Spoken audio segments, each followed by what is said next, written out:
Welcome to the Foul Play YouTube channel. Hello everyone, open mic number 25. Welcome, glad to see everyone here. Tonight, wherever we are in the world, we're going to be talking about the Daniel Holtzclaw case. And I know that a lot of people are aware of it. A lot of people aren't aware of a lot of the details that surrounding his case and what all was done and involved. It's actually quite shocking. I was shocked when I really, after I heard about it and then dug into it a little bit.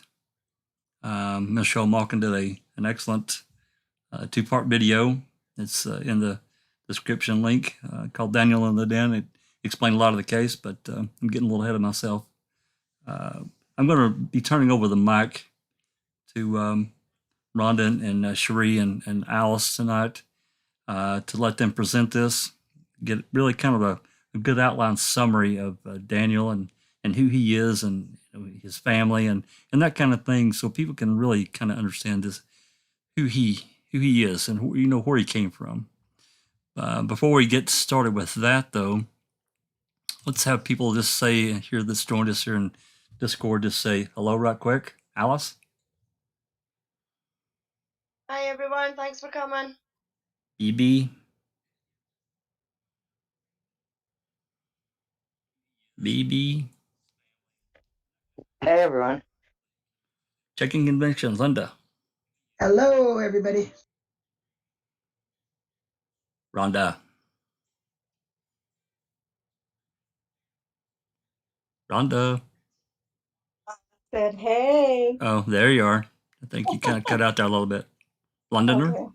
You can speak if you wish, or not. It's up to you. Okay, Jinxie. Neverly, Dr. Neverly. Hello, everybody. Susan. Hi, everyone. Of course, Dr. Suckman. Good morning, everyone from Australia. And Cherie, I don't recall. Hi, everybody. Excellent. Okay, so to get back to this a little bit more, and to I'm not going to go too far into this. I'm going to let really, like I said, Rhonda and Cherie and Alice talk about this. And there's others here that we know about the case too, but there are others out there that don't. And unfortunately for Daniel's case, he doesn't have a Making a Murderer or one of these other big documentaries to explain and get it out there to for people to really get and to understand what all is still really happening in this case. I mean, it's still unfolding. We just recently, the judge is caught with doing some bad things. The prosecutor, I guess, is am I saying that right, Rhonda? The prosecutor? Attorney General. Yeah, Attorney General. I'm sorry. He just got caught. These people were involved, and so many others. So anyway, there are a lot of things that anyone that looks in the description, Rhonda provided me with multiple links to all kinds of information on this case. Brian Bates' podcast, like I said, Michelle Malkin's video. And there's just a number of things, and she can go through it. They can go through it and explain it better than I can. So with that said, I'm going to be quiet, and I'll put these slides up whenever you start the slides, whenever you're ready. But if you want to, talk about it a little bit first, then we can do that too. Rhonda?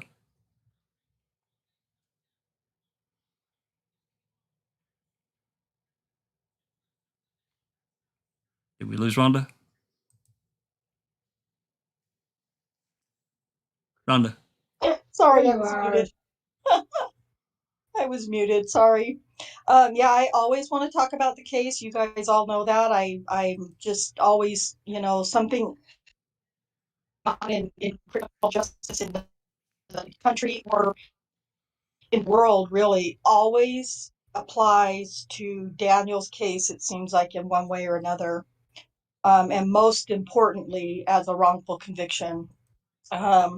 And I know that there's a lot of you who may be watching right now who don't know anything about Daniel's case.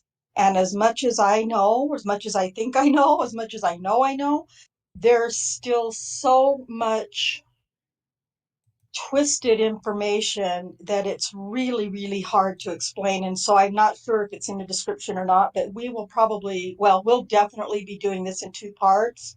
At minimum. At minimum, exactly. I don't even know if 2 is going to be enough, just because it's so, and the reason that it's, well, one of the reasons that it's so much is because it's not just Daniel, the accused, and then 1 or 2 or even 3, 5, 8, or 10 accusers. There are 13 accusers to this case, and it was all done in 1 trial. And not only that, there were actually more than that started out. It was 22, 21, 22. There was initially 20. There you go. Yes, he was a former cop. I don't know how to say that name. WATP. It's William. William. It's William. Okay. Okay.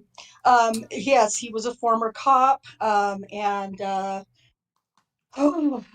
what we want to do with this very first episode that we're going to do tonight is we want to try to tell you about who Daniel is and was prior to becoming a law enforcement officer, and certainly prior to this case. Charee, before we begin, Charee or Alice, do you want to add anything before we start with these slides that Charee and I just have been trying to put together? No, I'm good. You covered it well. Good introduction. Yeah. Okay. Well, okay, I got a bunch of links. They're all in the description as well. So if we want, we can just leave the links in the description, or if you have links that, any of the mods have links that they want to add, they can do that too. So what we're going to do is we're going to talk about Daniel Holtzclaw to begin with. So Daniel Holtzclaw, all-American guy. You can go ahead to the next one, Jack. Okay.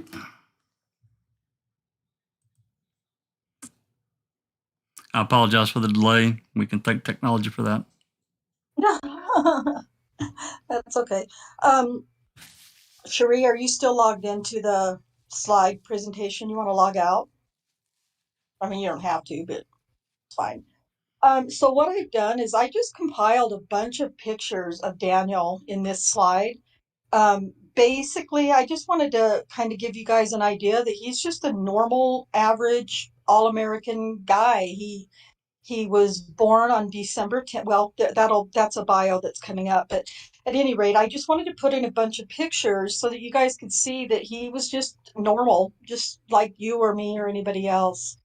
And so that's just kind of a collage of pictures I threw together. And the next one. Okay.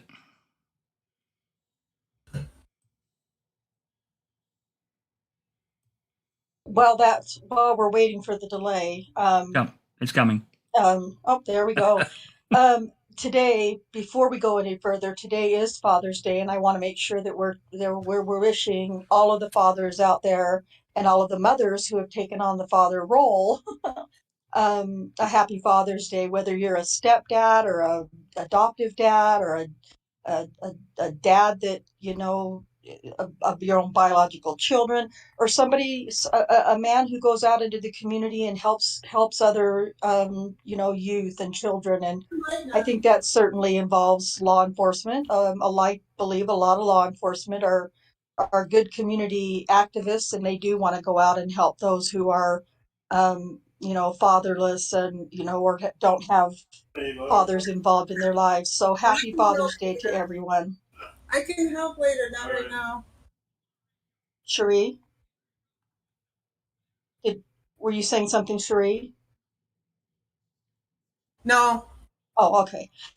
Okay, so I wanted to wish everyone happy Father's Day, and I happened to find this picture of Daniel and his dad on Father's Day, and I thought it was appropriate. So Happy Father's Day, everyone. Mhm. So Daniel Holtzclaw is just like you and I. Um, he was born in Guam on December 10th, 1986. That's up for debate. I used to know exactly, but my memory is shady lately. It was either 86 or 87 that he was born, the year that he was born.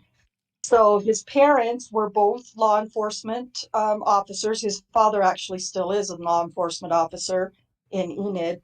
But when his father was stationed in Japan, he met his wife, Kumiko, and they were married, and I believe they had their first child, Jenny, who, if you're familiar with the case, you know who Jenny is. She's Daniel's older sister, or one of his older sisters. And he was born in Guam, but then they moved to the States shortly after, and he was raised in Enid, Oklahoma. Daniel was very active in many sports. He, as a child, baseball, basketball, and he was just, the family was very active. They were very, very close family, still are a very close family. And he they just did the stuff that normal families do, I think. So um Daniel went through all the schools and everything in Enid, Oklahoma, and he went to college on a scholarship and played football for Eastern Michigan University. He has a bachelor's degree in criminal justice, of all things. While he was playing football, that was his main focus, was playing football on the team. He really did have, he really did want to go to the NFL, and he was good enough to play in the NFL. And if you get a chance, when you get the chance, and when you watch Michelle Malkin's Daniel in the Den Part 1 and 2, you'll learn that he was very well prepared and ready for the NFL, and no one knows why he wasn't scouted, and why, well, he was scouted, but no one knows why he wasn't chosen. But that's okay. He struggled with that for a little while. He was depressed, of course. I don't know if depressed is the right word, but I mean, he was bummed about that, and it did kind of shake him up a little bit initially. And but very, very quickly he rebounded, and he decided that he wanted to do something that was really, really important to him, and really a love and a desire that he had, and that was to be in law enforcement. Like I said, his father was in law enforcement, he was in the military and in law enforcement, and in Japan, his mother was in law enforcement. So he comes from a law enforcement background, and he really, truly wanted to become a cop. So Daniel was hired by the Oklahoma City Police Department in 2011. He served for 1 full year on the gang unit, which was a highly coveted unit to be on, and highly unusual for a rookie, Rhonda, I have a question before we Yeah. move too far past that, and Yes, I'll sorry. forget. Please jump in No, with no, no, questions. no, Sorry. no, no. When he hired in, now he just hired in as a rookie cop, went to the academy and all that, right? He went to the academy. Yeah, he did it all the hard way Okay. or the right way. Okay. He hired in, went to the academy and everything. Okay. So yeah. And so there's some probably a fair amount of validity to the fact that there were a lot of jealous patrolmen who wanted to be in the gang unit, and were possibly bitter because Daniel was in the gang unit being a rookie, and yet that might have been something that they had been working for and not achieved it. So whether or not that has anything to do with the future events in Daniel's career, we don't know for sure, but there are many possibilities. So he worked patrol.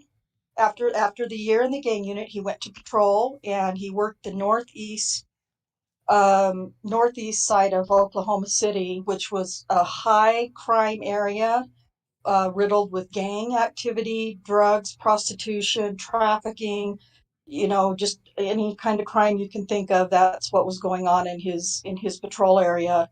And Daniel was a very proactive law enforcement officer. He wasn't an officer that went out on his beat at 4 o'clock in the afternoon and then just sat around waiting for something to happen or waiting for calls. He was proactive. He was a community policeman. He wanted to see what was going on in the community and help people who needed help, but he also wanted to within his bounds of ethics and policies and procedures, he wanted to find the drug dealers and the prostitution problems and things like that, and see what he could do to do his part and then some to try to fix some of that.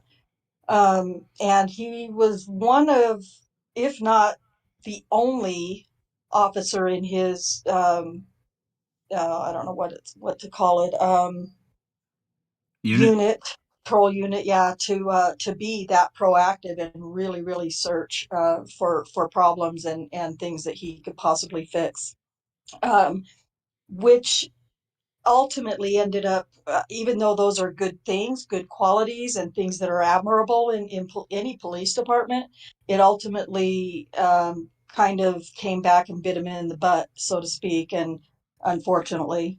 But during his, he worked patrol until 2014 at the time of his termination when all of the allegations began. But during his time in the OCPD, he didn't have any disciplinary problems, no write-ups or coachings, I don't know what they call it, but write-ups or, conversations, about things that he needed to Use of force. Yeah. And he did have, it was either 17 or 19, and I see Kay's in the chat, and she can remind me because I can't remember exactly, but he had either 17 or 19 use of force allegations, and all but I believe 2 of those were self-reported. When even if it wasn't necessarily a use of force, anytime that he felt like he had reached a level that was just a little bit, beyond or could be construed, he would self-report it. Speaks to his character, I think. Exactly. So go ahead, Alice. Yeah, I mean that's exactly it, and I mean I want to emphasize on that point. All these instances, it's him that's reported himself, apart from maybe 2 or 3 that have actually maybe reported him for it. But because he's maybe grabbed somebody in the wrong manner, trying to put the handcuffs on or something like that, and he's felt that he stepped over the line, he's the one that's went and reported himself. You know what I mean? So to me, there's not a lot of officers that would actually do that. They would shrug it off and be like, "Oh, it's just part of the job." But he didn't. He reported himself because he was trying to be a decent officer, and he knew that being a decent officer was to stick by the rules, and knew he would have to report himself if he overstepped. Yeah. Well, and he didn't want to leave it to somebody else to bring a charge, make it an allegation. He didn't want it to be left for open to interpretation as an allegation. I think as a police officer, he probably, for him to protect himself and, even the department, he probably did the right thing. Yeah, agreed.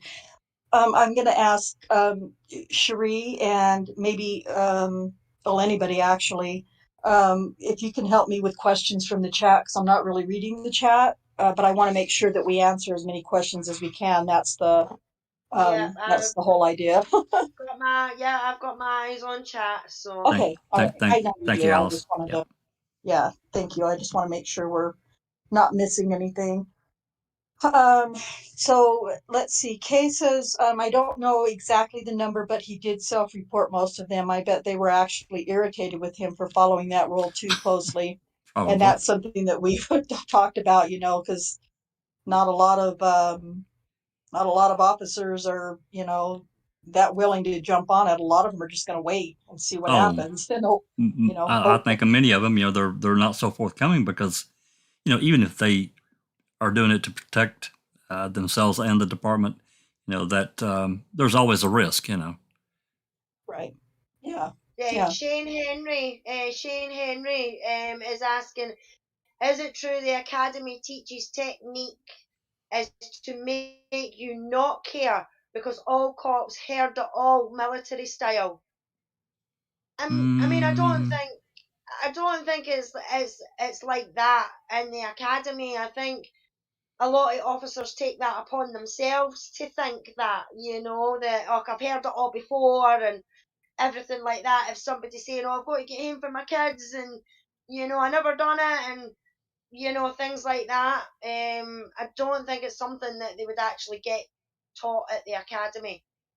Right. I think so either. I don't know if Sapper Cop's in the chat or not, but he could maybe, expound on his experience. There's a risk there, again, from a liability standpoint. If they did get, if that did come out, like really come out and could be proven, a police department, therefore a city or a county could really put themselves in the real liability. Yeah, definitely. The Londoner has a question. I know very little about this case. Is there only one piece of detectable DNA linking him to any of these accusations? Yes, one piece of DNA, one, and that's highly questionable DNA. We'll definitely in the next episode. I feel like Dr. Dre right now. In the very next episode, we'll be covering. Yeah. But I don't want you to not ask questions but I will tell you, Londoner, there's definitely, it's highly questionable, and yes, there was only one piece. Go ahead, Jack. Yep. Oh, Daniel was cleared of all of the use of force allegations that he was involved in. And I would like to tell you about all of those, or at least some of those, but excuse me, there are definitely a few cases that he was involved in where he was on administrative leave, but he wasn't the only officer. There were, several officers on one particular call, and then, there's him being put on leave, paid administrative leave for some of these use of force events. Wasn't just Daniel himself in a few of these. There were other officers involved as well. So, and so did we pass? I'm trying to click on YouTube. I'm trying to click forward. Okay, let's see. On June 18th, 2014, Daniel made an off-duty traffic stop. But before I get into that and we start really talking about that, like I said, I want to talk about some other things first so that you get an idea of who Daniel was and what was going on in Oklahoma City during this time. I want to kind of talk about first, to kind of set the stage, there is some really deep corruption involved that was taking place and still is, in my opinion, taking place in Oklahoma City or at Oklahoma County. And it can go back as far back as I've gone anyway, 1980s and into the late 1990s.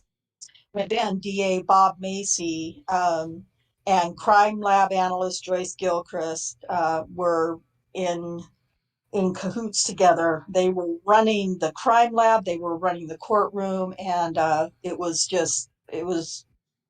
a cluster. No, I better not say that. It was a mess. It was total chaos to some of us on the outside that might be looking in, but to them, they had a nice, neat little package of how they worked together, and so they had themselves a little. Convenience store there, or I should say a Walmart, really. Oh, wow. Yeah, they sure did. And, you know, before I get too much farther into that as well, the only reason that I know about how dirty it was back in the 80s and the 90s with Bob Macy and Joyce Gilchrist, the only reason I know it all is because of the book that we've been reading. And I apologize, we haven't had a book cast for a couple of months now, but we're in getting ready to do chapter 11, but we were reading this Death and Justice by Mark Furman book, and I was astounded, shocked at all of the horrible,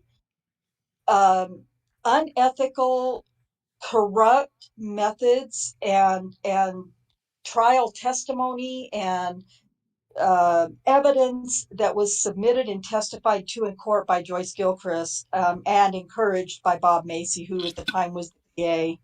Is there a link for that book in the description, or do I need to add that? You know, I don't think I have one in the description. That would actually be really good. And I'll add if that. I might, I'll add that okay, after when we get done. okay. And if I might plug my Discord, the Please first do. 10 chapters of that are in my Discord, Daniel's Truth, that you can listen to me reading. And then there's a link to Daniel's Discord. It's the very top. It's right at the top in there. It's the very first thing I put. Okay, perfect. Yeah, so that, or you can buy it on Amazon. You can get it on Kindle. I don't know if it's on Audible or not, but I know that it's in the Kindle. You know, I have it on Kindle. And so anyway, I've been reading all of those chapters, and it was me and Charee and Kay that were started reading it first, and we were just blown away by the shocking miscarriages of justice, and most of these people, most of the over 70 men were sent to death row, with the little duo of Bob Macy and Joyce Gilchrist, and then of course the DA's office, and you know, most, if not all, of the cases, the suspects in the cases in that book, they didn't have money, so they were using. Can we say bloodthirsty? I mean, bloodthirsty. Oh yeah, it's just been mind-boggling to me reading that book. I really highly suggest that you get the book and read it, or listen to it, or whatever, because it's fascinating.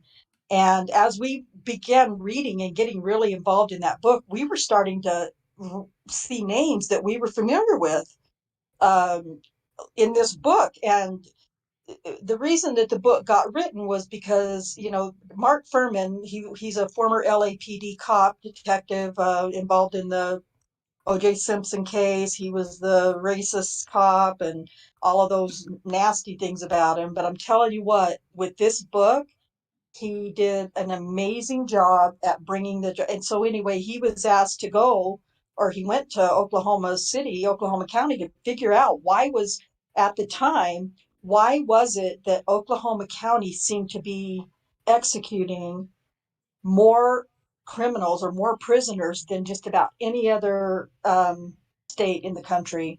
And so he went to investigate it, and that's how this book ended up getting written. And he did a really good job in my opinion. What was that, Jack? I said interesting.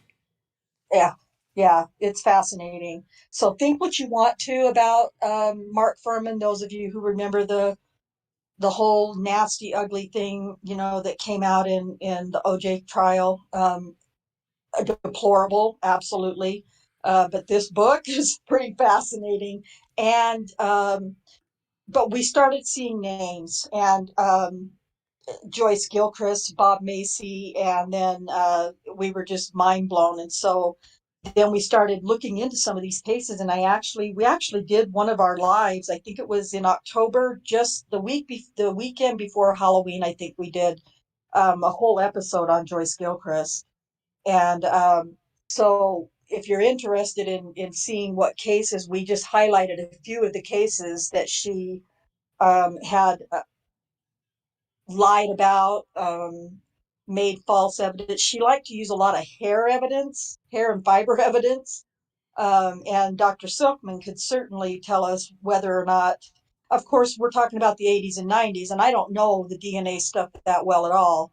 But I'm sure Dr. Silkman would be able to tell us, because we're not talking about hairs with the bulb on the end, where the DNA that wasn't even in existence at the time, but Oh it's no. talking about a hair that falls Hair off of color. your sweater, Yeah, the trouble is that it people used to do hair analysis, especially back in the 80s. It was sort of relatively big back then.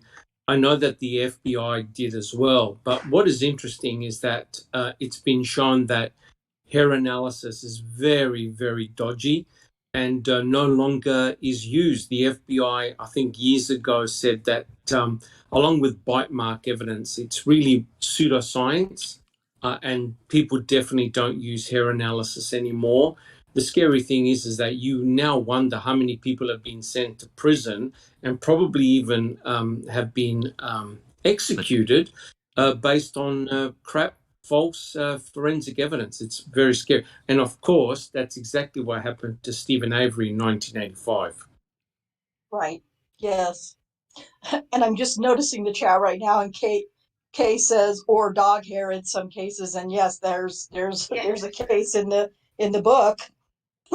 I can't remember what Correct. chapter it is, but I got quite a kick out of myself reading it. But anyway, and the reason that Kay is saying that is because there was a case in the book where it appears that it was dog hair that she was using to testify against a suspect with. I mean, basically what they do is they try and do a hair comparison, right? They put it under the microscope and try and do a hair comparison. The problem is that the best the analyst can say is that, oh yeah, it appears to be identical, but you're not 100% sure that it is identical.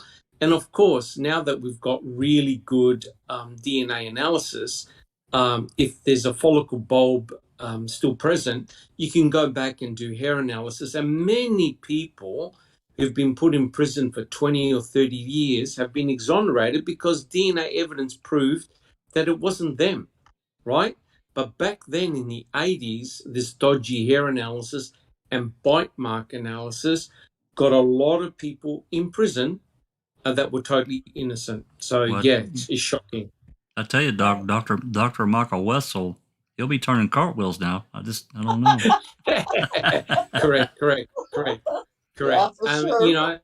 And like you were saying, just Rhonda, you get a couple of cushy people in a crime lab thinking that they can solve any crime that they want, and and a lot of people end up going to prison that shouldn't have, and it truly is disgusting. Yes, absolutely. Disgusting and heart-wrenching and very disappointing, to think. And as I mentioned, there were over 70 men who were sent to prison falsely using, hair and fiber evidence. But it's not just a matter of Joyce Gilchrist, obtaining this hair and fiber evidence. And, as we she did kind of things without evidence to make it fit or to obtain it or whatever. And so there were, what's that? In Daniel's case, there isn't like any of that, right? I mean, there's only the zipper, correct? Yeah, there's only the DNA, or I mean, yeah. I'm just trying to say, right. I didn't understand. Maybe I thought there was something new. No. No. Well, no, I just am kind of trying to show the corruption in Oklahoma City. And so, but yeah, there's no, no, you're fine. It's fine. You know about this case too, so you're fine. I thought you found something new. No, I wish we knew something new. Gosh, if we knew something new, we could get a new trial based on new evidence. That would be amazing. But so far that hasn't been the case. But But this dynamic duo managed to send over 70, I believe it was 70 or more men to prison, to death row. And some of those men were even executed. And the one that just really gets me is, I'm going to forget his name now all of a sudden, but he was guilty of crimes, of heinous crimes, but he was convicted and sent to death row and executed for this particular crime in the book that he didn't commit. And based on Joyce Gilchrist's lies and false evidence and things like that. And so they were wrongfully, I'm sorry? No, I was just going to say, and the reason why we're mentioning Gilchrist is because she trained the so-called lab technician Elaine Taylor, who did Daniel's testing and stuff like that. So she's learning for somebody who is capable of messing up evidence and things like that back then and being trained by her. She's going to have picked up some bad habits from her, guaranteed, and thinks that she can get there, and she did. Yeah, definitely. And that was the next thing. I was just, why does all of this matter? Why does Joyce Gilchrist matter? Joyce Gilchrist, who herself, as was later determined and led to her termination, unqualified for the work that she was performing in the crime lab, she trained Elaine Taylor. Now, what's the big deal? Next slide, Jack. Yep. I forgot we're delayed. So the reason I wanted to kind of go back to Joyce Gilchrist and Bob Macy and what was the big deal, she, like Alice was saying, Joyce Gilchrist was Elaine Taylor's supervisor in the lab, and Elaine Taylor is also in this book, by the way.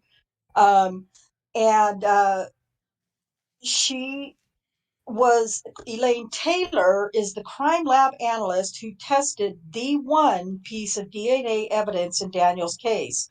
And one other fun fact, Elaine Taylor is the mother-in-law of Detective Rocky Gregory, who was one of the lead detectives on Daniel's case. So let me just say that one more time.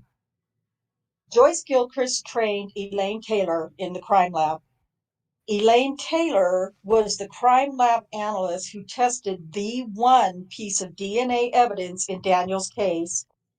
Elaine Taylor is the mother-in-law of Detective Rocky Gregory, who was one of the lead detectives in Daniel's case. And that is extremely important to know that.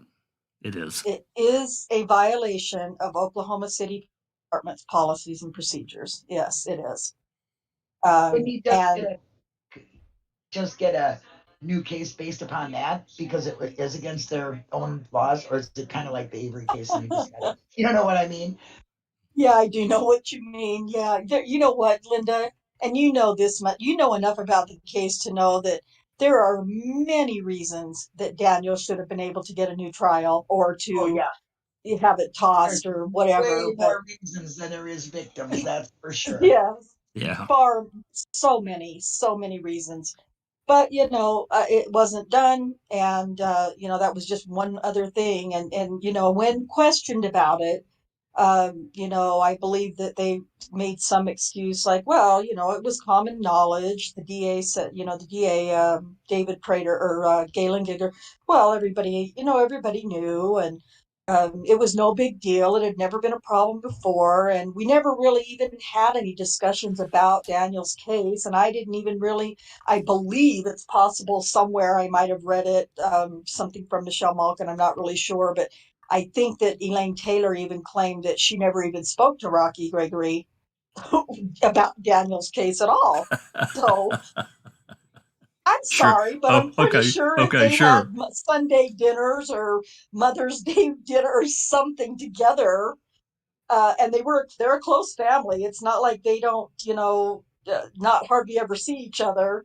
Come on. they said, "Hey, son, I'll take care of that for you, okay? Hey, Yeah. pass What do the you need gravy. me to do? What do you need me to do or not Pass do? the gravy, Mom. No problem. Thank you." Yeah, that's the gravy. And we'll definitely get into how diabolical Rocky Gregory and one of his partners in crime, Detective Kim Davis, are for sure. But I have listed here, showing you guys here a picture of Bob Macy on the left, Joyce Gilchrist, and then next to Joyce Gilchrist is Elaine Taylor, and then Rocky Gregory, and then Kim Davis Wink, in all winkle. beautiful glory. Yeah. Yes. Again, to understand the blink winkle or blink or blinky or whatever reference, you have to watch Michelle Malkin's stuff because it's shocking. Oh And yeah. by the way, I've been emailing on a regular basis once every 5 days or so the behavior panel. I really want them to look at this interview with Michelle Malkin and Kim and Rocky. Dr. Grundy or whatever, is that the guy that does that? No, well, I think so. There's that one, and then the one that I have been emailing is the behavior panel with the four guys, Scott They'll have a Ruse and ball. They'll have a ball. Yeah, yeah. So yeah, but they're fun to listen to too. So, but the corruption doesn't stop, begin, or end with the crime lab analysts and the mother-in-law and the detectives. Um, and we have current district attorney David Prater. He has his own. He's been a law enforcement officer. He worked his way up the ranks of law enforcement. Actually, I don't think that's. I don't remember if that's not exactly true. I'm thinking of Bill City, but David Prater is the current district attorney, and he's got his own little. His career is not void of controversy at all. He's constantly at battle with the opposition, constantly, and not quietly either. He's very vocal. He's has no problem trying to sue different officials of the state and things like that. And then of course we have next to him former Attorney General Mike Hunter. Now Mike Hunter was also involved. I mean, because he's the Attorney General, and when you're trying to get somebody convicted of a crime, especially a police officer, you got to have those people in your back pockets. So there was a former Attorney General Mike Hunter who has, I think, it was last. Are we in month of June now? Yeah, I think it was in May. Effective June 1st, Attorney General Mike Hunter resigned his position as Attorney General in the state of Oklahoma because, yes, okay, he did because, yes, didn't Prater work under Macy too? He did because he's also mentioned in the book. David Prater is also mentioned in Death and Justice on several occasions. So yeah, he worked. So, oh, gall. Do you see what I mean? This is so deep. So you have Elaine Taylor, trained by Joyce Gilchrist, and you have David Prater, who worked in Bob Macy in the DA's office with Bob Macy. So there should be no surprises here. But yeah, Attorney General Mike Hunter resigned effective June 1st. His position, I think he was supposed to be the Attorney General until 2022 or 23, but he resigned because the popular paper in Oklahoma called the Oklahoman had discovered that he had been having an extramarital affair, and he didn't address those questions that they had for him. And they told him, if you don't answer our questions, we're going to break this tomorrow, whatever day that was. I think it was May 25th or something. We're going to break it in the paper. So he did come forward, and he said, because of some stuff that's about to hit the fan, I'm going to just resign my position as Attorney General. And we've subsequently been learning, every week or so we're getting more information about him, and his extramarital affair is not just that simple. There's a lot of corruption involved in that as well. So he just he couldn't he knew it would be the smart thing, especially if he wanted to keep his pension, to resign, which pisses me off, but whatever, that's how it rolls. And then next to Mike Hunter, we have the Assistant District Attorney, Galen Gigger. Galen Gigger is the prosecutor who prosecuted Daniel's case, and this man is a pig. A pig. He's a liar. He's been proven to be a liar. We have facts in Daniel's case proving that he lied when he was in his closing arguments to the jury. And he is just a pig. And then next to him, we have retired police chief Bill City, I don't know who's the bigger pig in this group, but they're all just, I just have to say he was still the chief of police when Daniel was arrested. And 10 months before Daniel's case went to trial, when he was still innocent because he had not yet been proven guilty, right? 10 months before that, Bill City fired Daniel Holtzclaw for the crimes that I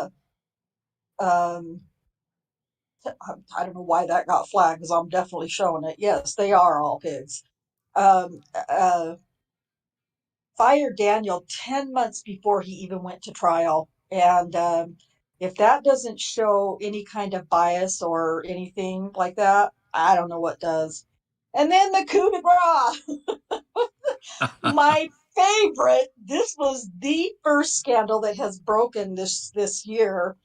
And that was, this is disgraced former judge Timothy R. Henderson. Who is he, you might ask, if you're not familiar with the case? Well, I'll tell you. He is the judge who presided over Daniel's case. Tell him what he's done so far that we're aware of. What's that? Tell him what the accusations are so far. Yes. I mean, he's guilty now. We want to make that clear, but no, accusations. He's been accused of and innocent until proven guilty, and no charges have been brought against him yet. But he also resigned, lest he be fired, from his post or his position because of serious sexual assault allegations made by at least 2 to 3 attorneys in the DA's office. Let that sink in. So clearly, this has been going on for a minute. There's no doubt. A minute. Yeah. A minute. Yeah. And currently, what we would love to find is some information that, oh God, it's so hard to just not get ahead of yourself on this stuff. Rhonda, can I jump in for just a second? Yes, please do. Just to, there are a few people I saw that really know nothing about this case. And I just wanted to just let them know just the basic, that Daniel was accused by 13 women in the end that they indicted him on. And he was found guilty of sexual assault, different manners of sexual assault, and given 263 years in prison. Right. So just to let people know exactly, what we're talking about. Yeah, I'm sorry. I thought I'm actually going to get to that, I think, but yeah, you're right. It's, okay. But no, thank you, because, Jack, I wanted to, whoops, what happened to my pins? He was found guilty not on all the women, but not on all the cases, right? Right. Jack, I don't know how but they are all suing the city, correct? Even the ones who were not convicted, they did not have a conviction in their case. They're also suing the city, right? There are some who have filed a civil suit, yes. And some of those women who filed the civil suit, their cases were found not guilty against Daniel on some of those, right? Okay. That's right. That's yep. right. Jack, What I'm did going to you? put this in our chat. I don't know if you can share that on the screen or not, but not right this minute, but I would like you to in a little bit if you're able to. It's in our chat, in our DM. When does that civil suit go to court? I knew that question was coming. It keeps getting pushed back and pushed back and pushed back, but it looks like now it's going to be December, possibly. So in many respects, that's really, really frustrating and irritating because it's just more time that Daniel's sitting and waiting for 'Cause justice. I had a thought, like, some of these women didn't get the conviction. They were found, Daniel was found not guilty against some of these women's accusations, but yet they are Right. still suing. Now, Right. what happens to these women when they don't get their money because the court decides, well, he was found not guilty of doing anything to you, so how can you sue him? So, no, but they give a judgment for all the other ladies that have the conviction on Daniel for their assault charges or whatever they put against Daniel. Do you think any of those ladies will then come out? Like, maybe that's why they keep delaying it. Because some of those ladies might then come out and say, look, I was told if I said this stuff against Daniel, I would get money. Yeah. Possible. So, yeah, I who knows? I mean, in a just system, they possibly could be told to kick rocks, but, before, I mean, go ahead, Alice. I want to point out something as well, for the listeners, and the fact is that none of these women came forward apart from 2. The rest of these women were searched for. They didn't come forward on their own free will. The Kim Davis and Rocky Gregory went back on Daniel's AVL computer months to see when gun stops and stop these women, and then phoned these women and said, "Oh, we've had a report, and we're checking off a list that we've had a report, a tip. Sorry, we've had a tip that you've been sexually assaulted by a police officer." So some of these women never even came forward on their own accord. Most of them didn't. Most of them did not. Most Yeah. of them, if you ask me, these None women of were them. victims in their own real life, and they were easily swayed and thought, hey, I'm going to get some money. I'm not doubting that some of them are really truly victims. I just do not believe they're victims of Daniel. No. Exactly, Linda. Exactly. And I think some of them were re-victimized by the police to do this. Yeah.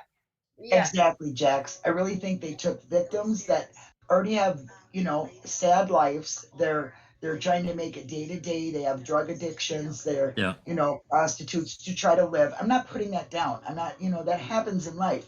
But I think they GPS these women because they were easy targets. You notice they're all black. There's no white. And there was a lot going on in that area of the world at the time. So it was really very easy for them to persuade and get those ones that were saying it was a short black officer to change their views. That's just my opinion. Our William wants to know if these allegations were against Daniel, were they when Daniel against Henderson was in prison, or That just happened recently. He was already in prison for several years when that happened, right? Yeah, the judge. These allegations with the judge just barely occurred in March 26th or 27th, I believe, this year. These are new, William. Brand These are new on Henderson. Yeah. Yeah, he got caught. He's recently stepped down, right? Yes, he resigned almost immediately. Yeah, he got the hell out. Yeah. You want to go to the next one, Jack? Which presents a problem too if he resigned. You know what I'm saying? I think that presents a problem, kind of like lets him off the hook, maybe. Well, not necessarily for charges. I mean, there's been search warrants conducted and whatnot. So, but he hasn't been charged with anything yet. But affidavits have been signed and sworn to, and alleging stuff. Yeah. So we're just waiting for charges to be filed. So hopefully sometime this week we'll get something new on him. Well, we recently did, but anyway. So yeah, all of those things you guys are talking about are, absolutely, definitely the beginning of the case and the heart of the case. And to Linda's point, I've been trying, on my when I've done my lives, I'm trying to make sure that everyone who comes and listens to the lives understand that I'm angry at what these women have done, but I'm not.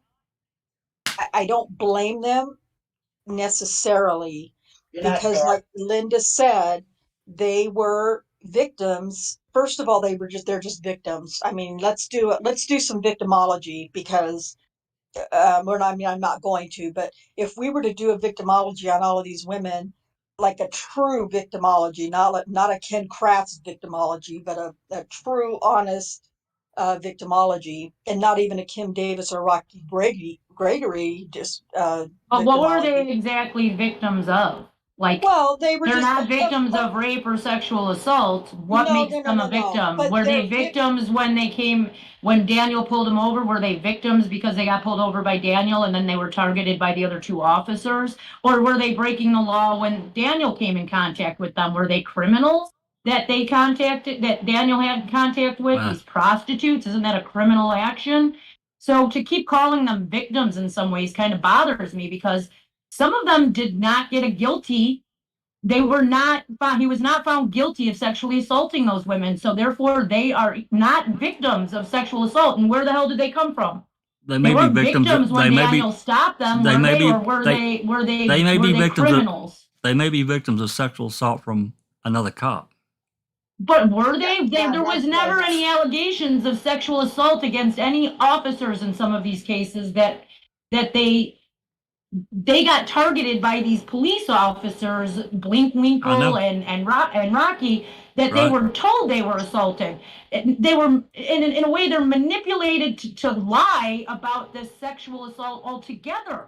So how are they victims? They're actually breaking the law by lying. And if I know there was that whole Black Lives Matter things and all of this, if they didn't convict somebody, but in a way, these police officers are still victimizing these ladies by making them commit crimes by lying and playing victim. That's why I said what I did a minute ago, that many of them got re-victimized by these very police officers going after Daniel. Re-victimized if they weren't victims in the first place. Well, they were victims of their own situation, Jenks. So a lot of that makes them criminals, though. Well, but that makes them criminals, right? I'm not saying they are victims of their own shit, but they become drug addicts in prostitution, and that sucks for them, and it's a disease to be a drug addict and all that. But at the same time, it's not a victim. They're criminals. At this point, they're criminals for lying to the courts about Daniel, and that's what they are. Then they're criminals. They're not victims anymore, and they're criminals made criminals by these two officers. Shouldn't they be outraged by that? With these false memories of being like, some of them were just pulled because they were speeding or this or that, and then all of a sudden they become sexual victims of some crime. They've never said a cop, like the one woman said she was raped by a cop before they targeted her. That was one. So yes, maybe some of them are victims of that and of another officer. Maybe I know there was another officer arrested, but not all of them were. Some of them were just pulled over because they were speeding or driving crooked, like the original one. That's why she was pulled over. He wasn't pulling her over because she was a victim. They were in poor situations and they used them, is what I'm basically saying. Some of them were victims of, I believe, of sexual assault from another police officer. But I do believe that they were in poor situations and the cops believed they could take advantage of these women. They used it. Absolutely. They manipulated them. They did. Yes, 100%. They did. Well, they went out hunting for them. These women didn't come forward and say, "Excuse me, officer, I'd like to report a crime. I've been sexually assaulted by a police officer."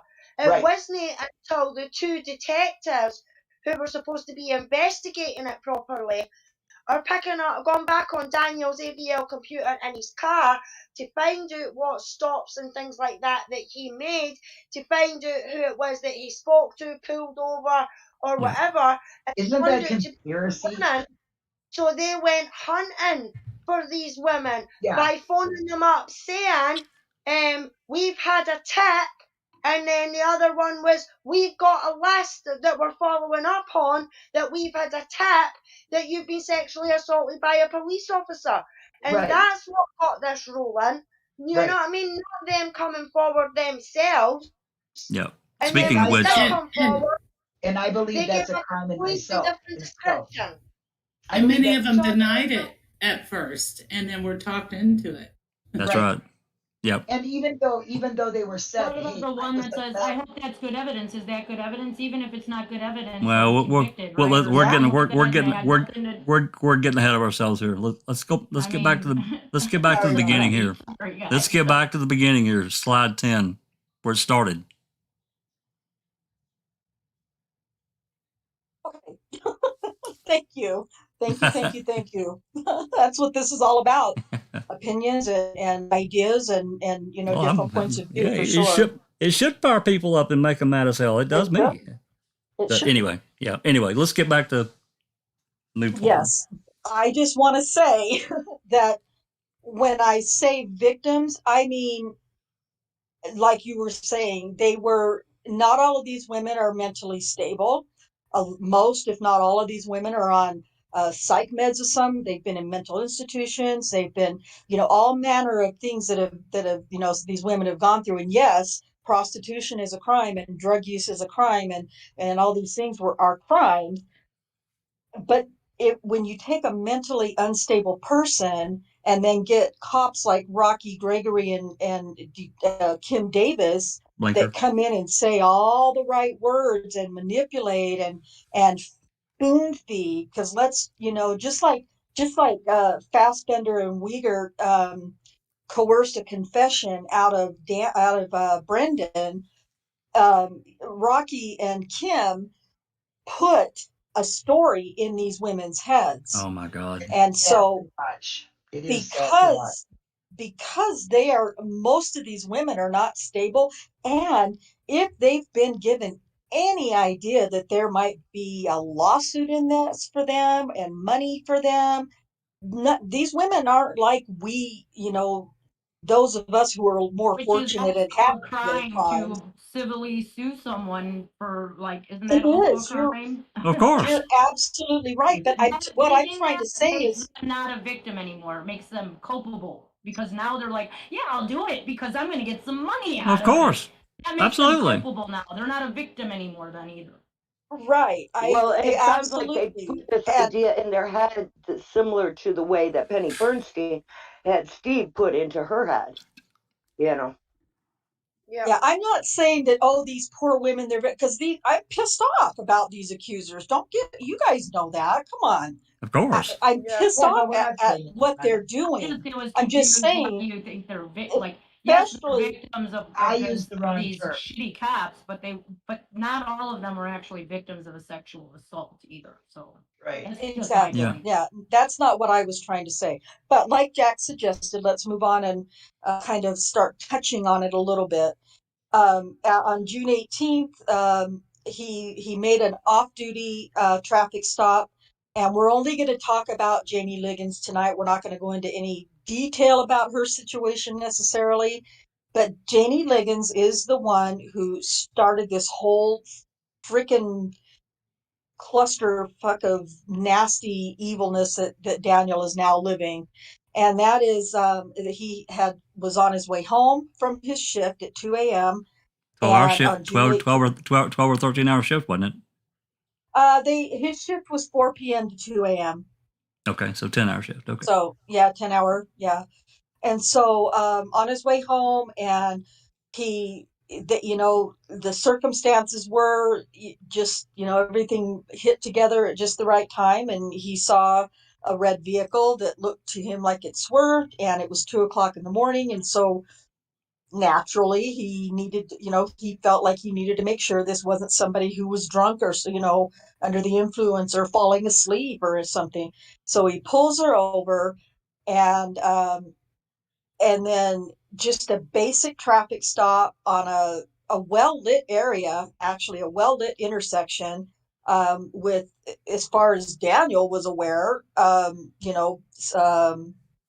security cameras all around, and just made a average 15-minute, well, it's actually, I timed it according to the video of that stop, 13 minutes and 13 seconds, I think it was, of the stop, which is basically an average time for a stop, at least for times that I've ever been pulled over. And, just asked her some basic questions. She consented to a search of her vehicle. He did not tear her car apart, but he found a couple things, but he decided that she wasn't drunk or she wasn't impaired, and that she, for whatever reason, she just swerved. Maybe she was nervous because she saw a cop behind her or whatever. And he let her go. He didn't write her a ticket or anything. She did have, and she had a driver's license for over 30 years at this point. So she was driving. Rhonda, with re-say no that. You license. kind of cut out that. Re-say that. Sorry, That's okay. My hands are moving all over. She's moving around. I'm just having a hard time being still because I get fired up. But anyway, she admitted to Daniel that she did not have a valid driver's license, and she hadn't had one for over 30 years. From some research I've been doing and questions I've been asking, I'm finding out that that's not necessarily an uncommon thing in that part of Oklahoma City, higher crime areas or whatever. Even though she wasn't pulled over in that his patrol area, from what I understand, it's not all that uncommon, and a lot of times cops just like, okay, well, have a nice night, don't drive without a license kind of idea. At any rate, he did a real simple surface search of her vehicle, didn't tear it apart or anything like that. Found some pills, but found her name on a prescription bottle, and so assumed it was her prescription. And she said that she hadn't been drinking that night, and he said he didn't smell any alcohol on her. But she has plenty of little lies that go about and that will come out in future shows that we do with this. But she lies to him, and no, I haven't had anything to smoke. I haven't been smoking anything. I haven't been taking anything. But she did admit to taking. It was like 12 o'clock that night, or 10 or 11 o'clock that night, while she was at her friend's house before all this happened. She admitted to taking, she doesn't call them prescription pain relievers. She calls them over the counter, like Tylenol PM or something like that. Yep. Nighttime Wink, wink, nudge, stuff. nudge. Yeah. And so, but she's got a prescription of hydrocodone in her purse. Sure. But she took Tylenol PM this night. Sure. And laid down and slept for a couple of hours at the friend's house, and then said, oh, you know what, woke up, I gotta go, I gotta take my boyfriend to work.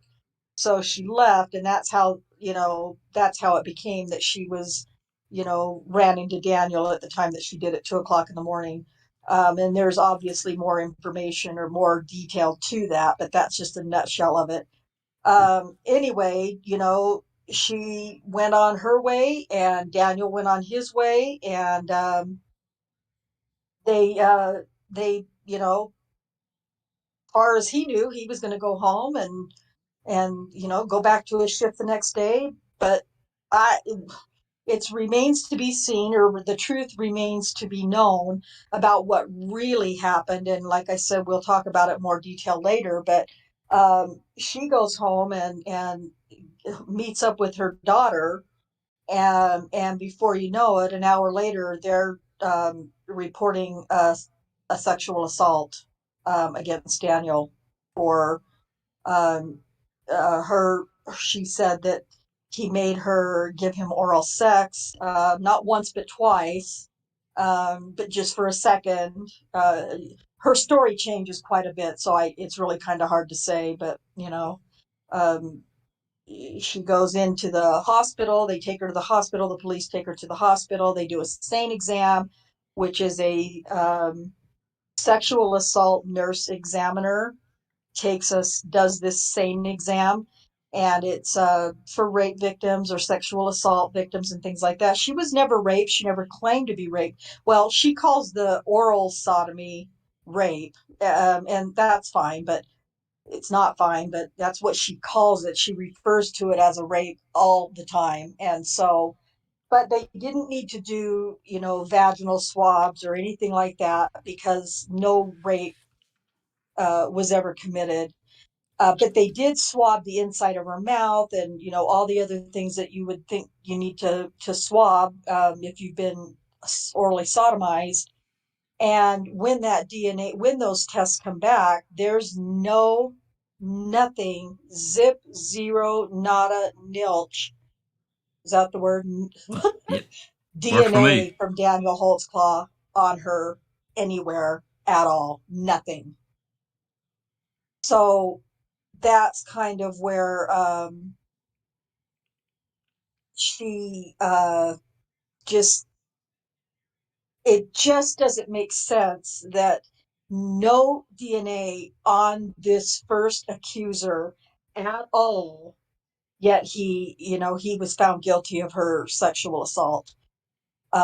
So very, very frustrating, and but it went from there. And so ultimately, this one traffic stop, very innocent traffic stop, turned into initially 20 or 21 alleged victims of sexual assault, rape, oral sodomy, all kinds of sexual assaults, and all kinds of serious sexual assaults that, like Henderson is being accused of. And ultimately, he was convicted and sent to prison for 263 years. Of the 36 charges, he was found guilty on half of those, 18 of those. And it's just also like 8 women's charges, and the other half was like the other 7 women's or something like that. Yeah. All the charges. Well, I don't know if Jack's able to share it or not. I put it in our chat. I don't can't think share it. Okay. Let me see if I got the image thing already preloaded here. Let me check here. 13 accusers, 36 alleged crimes, 17 alleged crime scenes, not a single witness, not a single piece of direct forensic evidence, and he got 263 years in prison. Yeah, I'm sorry, Rhonda. I loaded the image viewer from OBS on this one. Okay. Well, you can find it in Daniel's Truth in Discord. I have it pinned in the general discussion room. And basically, it's from Brian Bates's podcast from his website. It's a chart of all of the accusers in order of when their alleged assault took place, not of when they were revealed or discovered, told to them. But so it started with 20 or 21. 7 or 8 of them the DA didn't even bring an indictment against those, right? Because they were proved to be lying, or they were outlandish accusations. They said they were just unbelievable accusations, and they just knew that they were lying. I'm just thinking, all of these allegations are outlandish and unbelievable. I was just gonna say that. I was gonna say that the ones that they did allow are outrageous. Okay, I mean, seriously, they are very So as a summary, as a summary, Daniel pulled over Janine Liggins, and they didn't find anything after this examination. That led to this report getting forwarded to Gregory, I guess, who picked it up first, and then they Well, no, began. Kim Davis was assigned to Janie Liggins' Okay. assault. All right, go ahead. And then, and when she went to the hospital and Janie Liggins was telling her about her assault and everything that happened, she had in the back of her mind, says Kim Davis, that Rocky was working on a case where a cop was being accused of sexual assault. I have no problem arguing that I believe 100% that Kim knew exactly what was going on in Rocky's case and that's the Terry Morris case. And that's where really the story kind of takes off from there, or the case really kind of takes off from there. But they go and research and go dig up over the course of months. I'm just doing a summary here. You're they fine. They go and research where, basically, as Alice has said, where Daniel's been, his various stops and so forth, and they get in touch and call these women, and then pull them in, all these discussions and so forth and so on, and that's basically then, of course, going into trial and all that. So. Yes, and I the term that I think that we like to use is called reverse engineer. They reverse engineered these victims, accusers, by Absolutely. going out and it's not just as simple as them, picking names out of the air. They went to Kim and Rocky's supervisor, Timothy Musney, Lieutenant Musney, went to great lengths to look at Daniel's AVL, which is I can never say it, automobile vehicle locator. It's just like GPS. But they call it AVL. And he went to all this and they went through the AVL, and they went through CAD calls, and they went through all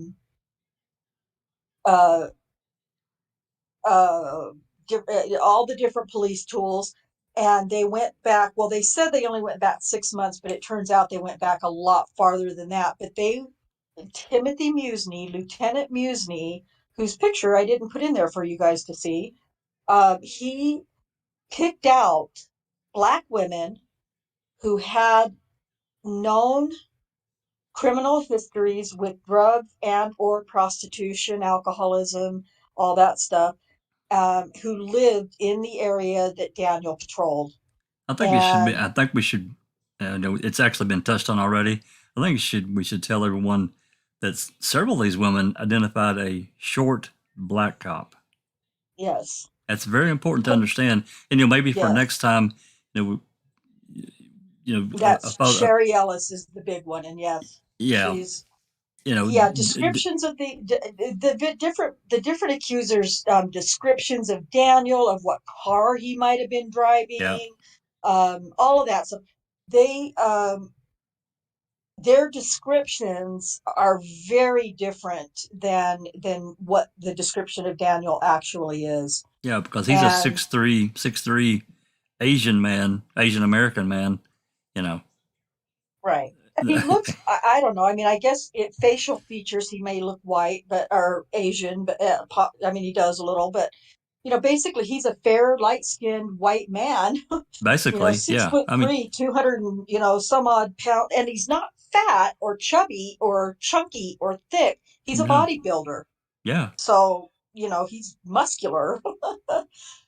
It's just. Well, we'll get more into it later.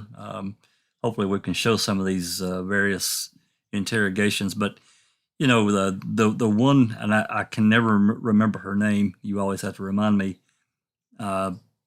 Kim Davis was interviewing her, and she says, "Well, how dark was he?" And she says, "Well, he's darker than me," and she was pretty dark. Charee Ellis. Charee Ellis, thank you. And she's also the one that said he was shorter than her. And Black, and she's 5'11". So there's, people. The complication of this case. I look at, the Avery Dassey cases are extremely complicated, and this one's just worse. Like I said, it's unfortunate we don't have this couldn't be presented in a broader scale for many to see, because the visual, us sitting here talking about it is great, and to get the word out is great. That visual impact, though, of a documentary, that they can bring in so much, has such an impact on people. However, with that said, we're going to do our part and keep talking about this case, because it's another wrongful conviction case that, when I first heard about it, I mean, I know I told you about it, but I first heard about it, and then somebody said, well, you need to go watch Michelle Malkin's video. I was like, what? The F-bomb, it just blew me away. It literally blew me away. And there's been even more that's happened, obviously since her, she released that investigative report. So. Right. A lot more has happened. Yeah, absolutely. James was asking, is it true that Rocky Gregory and Kim Davis worked at other divisions than Daniels? Worked in what? Different divisions. Other divisions. Even in the same building. No, they worked in the same. They were both. They were both sex crimes. But they didn't work in the same building as Daniel. They didn't come out of the same division as him, did they? Oh, no. They worked in the Oklahoma City PD, or I mean the Detective sex Bureau. Crimes. Yeah. Yeah. Oh, okay. Detective Sex Bureau crimes. and sex crimes. Yeah. Yeah. Okay. Yeah. Yeah. Not where Daniel's building was. Daniel worked out of the Spring Lake subdivision. That was over closer to where his patrol area was. I just happened to look at the chat a little bit ago, and there's a comment in here by Shane Henry. How are you doing, Shane? Welcome. He says, I believe Daniel took advantage one time. That led to slowly but surely his demise. I'm curious to know what one time you think Daniel may have taken advantage of somebody, Shane. I'm just curious, because if you know something that I don't know, I would love to hear it. Because we all would. I don't know of anything. Yeah. I mean, I'm not into it as far as you guys are, but I mean, I've looked after this case. I'll say a great deal. Certainly not to the level that you guys and the Brian Bates and others have, but I haven't heard anything like that. The young girl, and we'll get more into this a little bit later with the report from the zipper, the DNA report, the touch DNA. Wasn't that girl 17 or 18 that they found 17. her? They found her DNA on his zipper. Yeah. Touch DNA.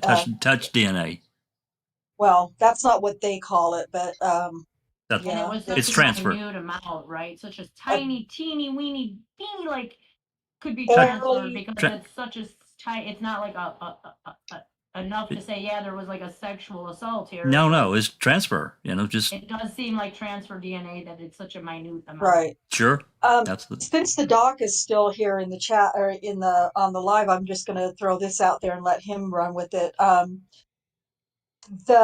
In closing argument, and Adara Gardner is the 17-year-old. In closing argument at trial, the prosecutor, Galen Gigger, the liar, one of the liars, but the liar who made the difference at this point, told the jury in his closing argument that DNA on Daniel Holtzclaw's inside his zipper was DNA from the vaginal fluid from the 17-year-old victim. That did not come out. Yeah, that did not come out in trial either. Just to be clear, that was not presented at trial. Go ahead, Doc. Well, the thing is, if you're going to make a bold statement like that, you have to do serology and you have to prove exactly where the origin of the skin cells come from. And, the whole case is an ugly case. It's the whole scenario, involving potential rape, sexual assault. The whole thing is very, very nasty. So it's a difficult trial. It's a difficult trial to listen to. So when someone makes a remark like that, it's horrific, right? So if you don't understand the context in which the potential DNA transfer took place, you would think that, oh my God, it really did happen. This sexual assault or this rape took place. But I remember seeing the video when Daniel Holtzclaw was told to undress, right? When he was being interviewed. It took him about 20 minutes to disrobe because of all the body armor, the tight-wearing underpants, tight-wearing shirt, clothing. In other words, it was not an easy thing to do. So if he was able to, as the person said, transfer vaginal fluid, there would have been a ton of material on his clothes, right? Not just a tiny, tiny amount of cells.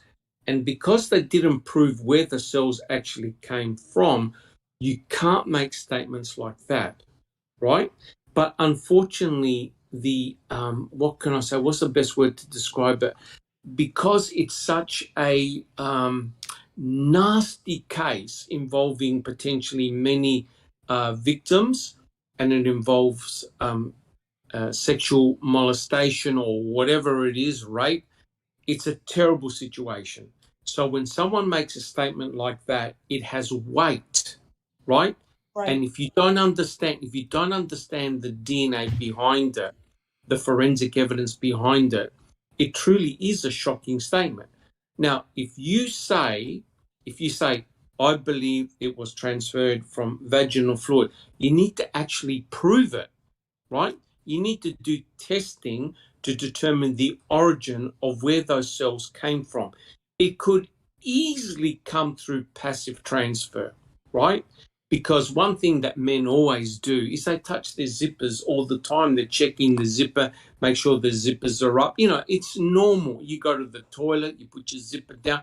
If Daniel had touched a personal item belonging to this lady, you can easily get skin cells because you shed skin cells all the time on your fingertips.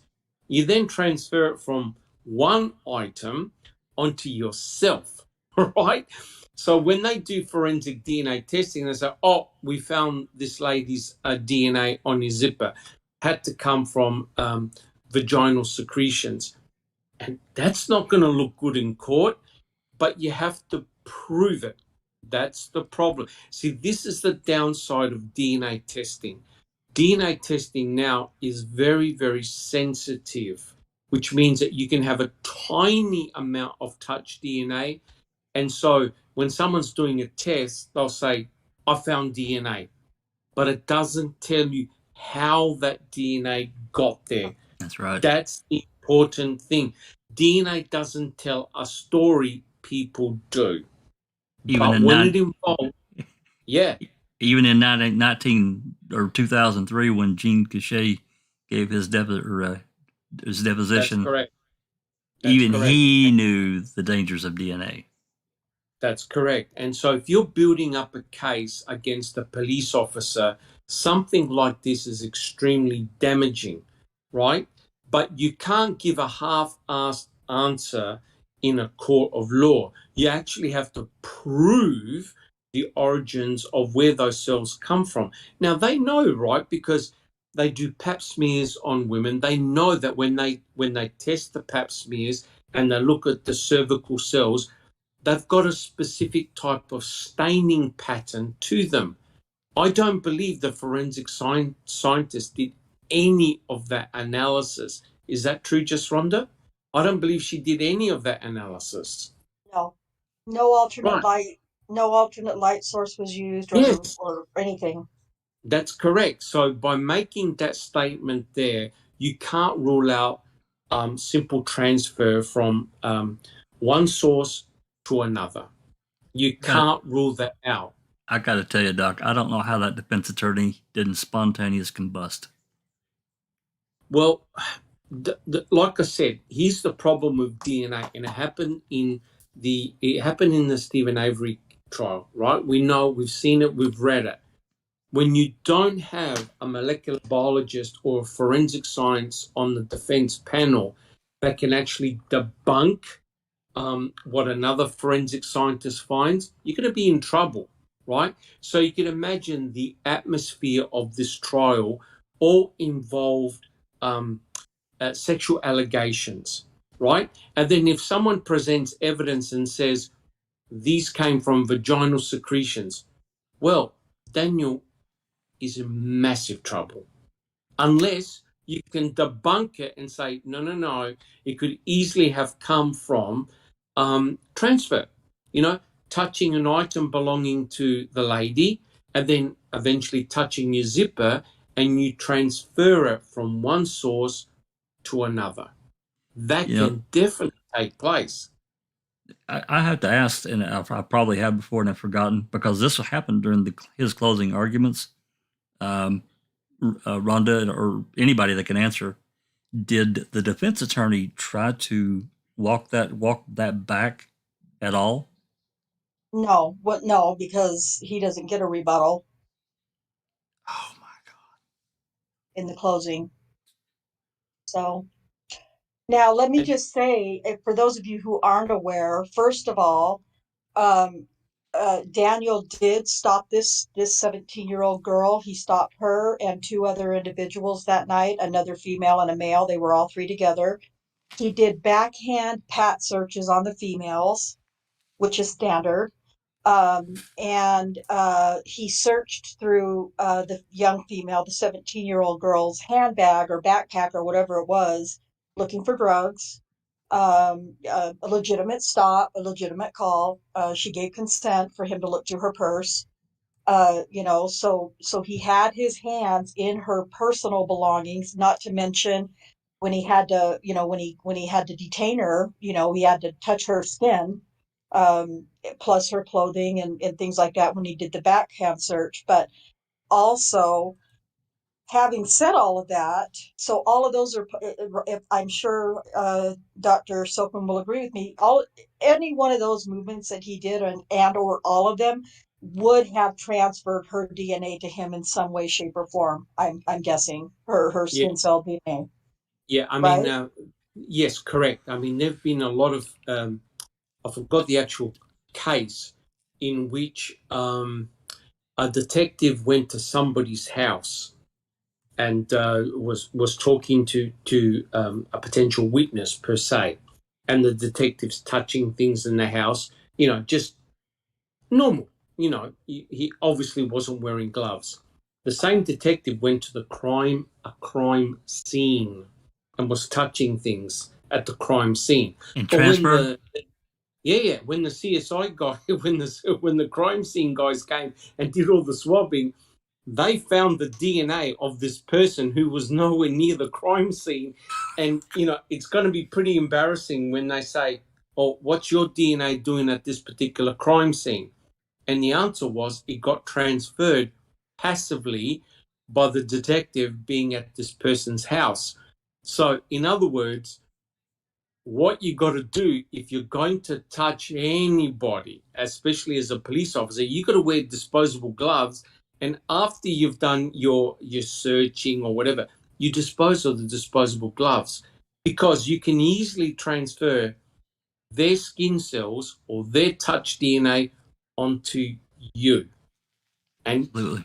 you can potentially get into a hell of a lot of trouble, because today the technology is extremely sensitive. All you basically need is a fingerprint's worth of DNA. That's enough to amplify up. You just need a tiny amount of DNA and you're in huge trouble, potentially in huge trouble. And think about it, a police officer, they're patting people down, they're touching objects, they're searching. You can easily transfer DNA from that person onto yourself. Exactly. Wow. Now, you guys want to hear the kicker? Please. Because that wasn't the kicker. The kicker is that everybody on the state side, the prosecutors, the detectives, first of all, Kim Davis says in her interview with Michelle Malkin, when Michelle Malkin asks her, couldn't that happen, the transfer DNA? And Kim Davis says, well, anything's possible, but I have not worked one sex crime, and I'm paraphrasing, I have not worked one sex crime where transfer DNA was proven or something to that effect.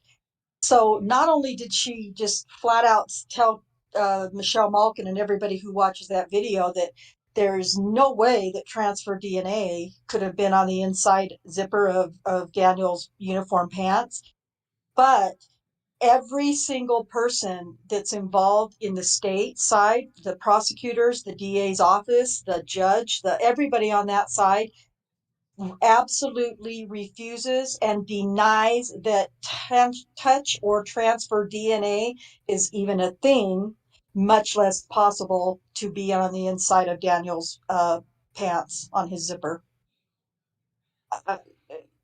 This is mind blowing. Blows my mind. Yeah, that's mind blowing. Can I just say, because someone mentioned it in chat, do you remember the Joe Bernay case, the death of that little girl, right? And it was really interesting because what they did is they did DNA analysis of her underwear, and they found a male profile in the underwear. Can you believe that they actually traced that DNA to one of the workers in China who assembled the underwear? Yes, right? I remember that. Think about this. Think about this. So here is a guy in China manufacturing the underwear and obviously touched it. That left enough of his skin cells in the underwear to be detected ages later. That goes to show that that goes to show that transfer DNA is real. It can exist. And analysis has shown that even if you wash your underwear, potentially you can still leave a source of DNA present, right? So that was a huge curveball, thinking, oh my God, what's this male DNA doing in this little girl's underwear? And it was totally due to touch transfer DNA, completely innocent. And I believe that's exactly what's happened in this particular case. But unless you show the origin of where those cells came from, you don't know what they are, right? And like I said, at least they should have tried serology. They can use antibodies. They can use different light sources. They can do staining, because cells from the vaginal wall have got a specific characteristic and staining pattern, and that's exactly what they should have done to prove what the state were trying to say. Yes, agreed. It's funny that you mentioned that, Dr. Silkman, and I'm not really sure. I think we had watched a movie recently or something, and some of us were chatting afterwards, and I just said that exact same scenario that you just talked about in Jean Bonnet's case. Yes. Because that's how true, logical, sensitive DNA is, and especially now that Jean Bonnet Ramsey was killed in 1996, and I believe I don't recall what year it was when that Henry Lee, wasn't it Dr. Henry Lee who discovered that? Dr. I Silkman? believe so. Yeah, I believe so. It was some years later that Dr. Lee found that, learned that, but still, compared to now, it's just so much. I mean, I don't know the statistics, obviously, but it's just so much more highly sensitive now. And for the state and the detectives and all of those guys to act like transfer DNA or touch DNA or however we want to call it is not a thing is mind-blowing. It is a thing, and it's a huge problem. And that's why people that the CSI team that comes into a crime scene, they're suited up from top to bottom, because they know that it's so easy to contaminate a crime scene with their own DNA, and that's why they've got to submit their own fingerprints, palm prints, and a DNA sample to eliminate themselves. Charee must have taught them, Doc. Charee Culhane. Yes, correct. They all went to the same school of unethical crime lab analysis. It's another thing that when Rocky, you mentioned Rocky, when he disrobed Detective Rocky Gregory, when Daniel disrobed Rocky Gregory was taking his clothing, he didn't have any clothes on at all. Yes, well, and, correct. yeah, and when he opened the paper bag, he opened the bag, stuck his hand in it to flatten out the bottom of it. Yep. Correct. So Correct. I mean, look, but none we of know that what mattered. None of that mattered. Yeah, that's correct, and we know what happened with Charee Cohen. The mere fact that she was handling the tubes with a PCR negative control means that her own cells got into the tube and she amplified up her own DNA. That goes to show, and mind you, she was probably wearing gloves, etc., etc. It makes no difference. It's very easy to transfer DNA from one surface to another because the amplification process itself is extremely sensitive. You don't need that much DNA, guys. Like I said, it's not so much the detection of the DNA that's the issue, it's the story behind it. Absolutely. And if you're talking about a case like this involving some type of sexual assault, that's damaging unless you can prove that it's completely due to innocent transfer, had nothing to do with a sexual assault. Yeah, I agree. Agreed. That's another thing that about this case that there are many things, but them trying this case with all 13 of these victims, or accusers, I should say, accusers. Thank you. At one time. Well, I mean, that's basically at that point, that's what they are. They're accusers. But they did it all at one time. And I see we talked about the vibe in the country at the time, and all the racial things going on, and it I just see just all kinds of problems, which we can get into at another time, because I like to take cases. I guess I've learned my lesson and divide them up into sections of where I see problems, and I know a lot of them are connected. However, looking at the initial thing with Liggins, and then moving forward to that as to what Rocky and Blinker did in pulling these various accusers in, these interviews that were conducted, bringing in Rocky, the lab tech, Rocky Gregory's mother-in-law, to do the testing. There are so many of these sections. Parts of this case I like to isolate, because in of itself there are big issues within every single part of it. Absolutely. Can I just make? Please. Can I just one comment? I think it'll be interesting to know what the type of environment was in Oklahoma at that time, in terms of the political environment. Was there a lot of tension between the African American population and the police at that time? Were allegations of sexual assault happening around that time? Because it seems to me that Daniel has been picked out to be the sacrificial lamb in order to quell potential unrest in Oklahoma, and all of a sudden he became the focus. He became the focus of all this attention that was happening at that particular time. And it's really bad because, in a way, both Rocky and Kim set up this open slather, because they're the ones that went hunting for the victims. The victims didn't normally come forward. So if the police investigators had created this atmosphere of, hey, it's okay, tell us what happened, or we'll tell you what happened, then everyone joins in, right? Because there's obviously a chance of financial gain. So you create this terrible witch hunting type of atmosphere, in which, you know, they all jump on the bandwagon. Okay, he's a police officer. Here are the allegations against him. And you see what was done here? They didn't just want one person to come forward. They wanted multiple people to come forward.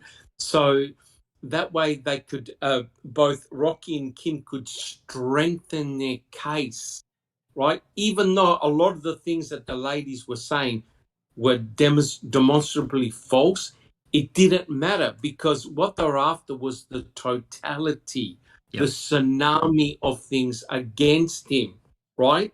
And so it just, and it's hard to believe that their own officers, Rocky and Kim, created that atmosphere against one of their own. And that's really, to me, I think that's the crux of the case, why they did it. To me, that's so important, I think, to find out what was their motivation to do it. Because normally a lot of these things are solved behind closed doors. You know what I mean? Like, excuse me, here are these allegations. What about them, officer? Is there any basis in them? No. They did it the flip way. They got as many potential victims as possible, and then they dumped it all on Daniel. It was a tsunami because, as just Rhonda said, you're not talking about one victim, you're talking about 13. So it's a massive case. Yeah, I'll let Rhonda comment, then I'm going to give my own little speculatory theory about it. Go ahead, Rhonda. Well, thank you for that question. First of all, during that particular time in Oklahoma City, there were racial tensions, and not necessarily based on sexual assault allegations against Black women by cops or necessarily, but you know, in 2013 we had Trayvon Martin was shot and killed by George Zimmerman. Was that his name? Not George Zimmerman. Was it George Zimmerman? Yeah. And was you know, so that whole thing, you know, that is, I believe, if I'm not mistaken, is what started the whole Black Lives Movement kind of thing or whatever. And then in 2014, in August of 2014, Daniel was arrested in June 18th. Well, not arrested. He was first interviewed or interrogated on June 18th of 2014. August 2014, Michael Brown was shot and killed by a police officer. A black young man was shot and killed by a white police officer in Ferguson, Missouri. Ferguson, is it Missouri? Yeah. Anyway, so that was a huge racial, the riots and everything that were taking place during that time. Oklahoma City is not a pristine, clean, necessary. And I don't mean clean as in, you know, the lawns and the grounds and all that stuff, but there's a lot of crime in Oklahoma City. A lot of crime. Oklahoma City was, gosh, I know it was like up really high up in gang activities for some of the worst gangs in the country at the time, murders at the time. There was a lot of crime in Oklahoma City, and Oklahoma City police departments and the state of Oklahoma, they were not about to try to have another Ferguson taking place in Oklahoma City if they did not get a white cop who had sexually assaulted and terrorized all these Black women. There was no way that they were going to let that happen, and they had to make sure that they made a big deal out of it. Because if you just got Janie Liggins, like Kim Davis says, when you got one victim, not much gets done. But when you have 13, then you can do a whole lot more. And I paraphrase that. She's Kay has that one memorized for sure. But so basically a preemptive strike, which is what I said, you know, after really looking at the case. It's a preemptive thing. And they were like, Oklahoma say, City was going to say, you know what, we're not in our town, kind of thing. And not so us. they were, yeah, they were determined not to let that happen, specifically at that time with this case. Yeah, I completely agree with that. It was I think it was a preemptive strike to say, hey, look what we've done. We've arrested this guy. We went back in his history, and we pulled all these people in, and we didn't convince them that they were assaulted or anything like that. We wouldn't do that. But that's what I said. When I first, and I've told Rhonda this and others, when I first saw this, it was only a headline for me. And I'm talking about back when he was convicted. I'm like, yeah, they've got another bad cop off the streets. Yay. But then someone told me about Michelle Malkin's video and said, you need to watch this because there's more to this. And there really wasn't a whole lot more than that. And so I did watch it. And it really opened my eyes. And, I dare say that, people are going to believe what they believe. I get that. But, it's like the Avery case and the Dassey case and so many of these other wrongful conviction cases that we've looked at.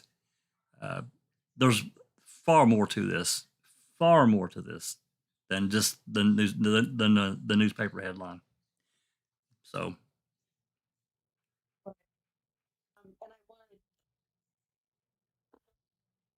See that when you guys watch the Malkin, Daniel in the Den, and you see how disgusting the local organization of Black Lives Matter, organized by OKC Artists for Justice. Her name, the main organizer's name is Grace, not Grace Slick. Grace Franklin. God, I can't even think. She is a rabble rouster, let me tell you. And she was proud of the riots that were going to explode if Daniel was found innocent that night.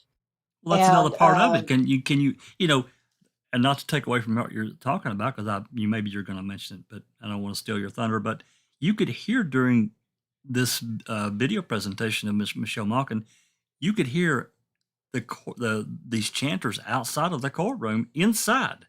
So who's to say that these jurors were like, there's no way we're going to find this guy innocent, no matter what we believe? Do you think fear played a factor in that? I do. I absolutely do. Yeah. But the thing is, to me, it's a terrible, terrible situation, because had they found Daniel not guilty, I would say the city would have burnt. Yep. There would have been riot in the street. Yep. So what happens is it's like a lynch mob mentality.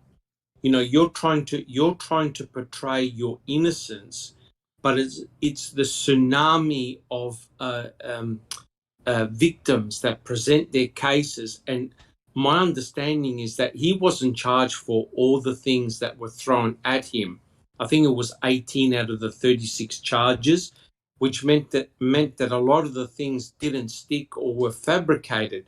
So I believe that in this particular case, a lot of people joined the bandwagon and thought, here's our opportunity to put a corrupt cop or a dirty cop in prison for a long period of time, and by doing so, to appease the masses. Yep. So in effect, this poor guy was a sacrificial lamb, and that's not right.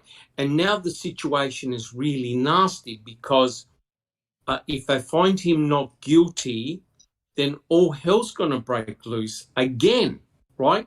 And I don't think Oklahoma City want to see what happened, with the George Floyd situation, which was terrible. So it's this racial situation, political situation that this guy finds himself in. It's terrible. It really is terrible. Devastating.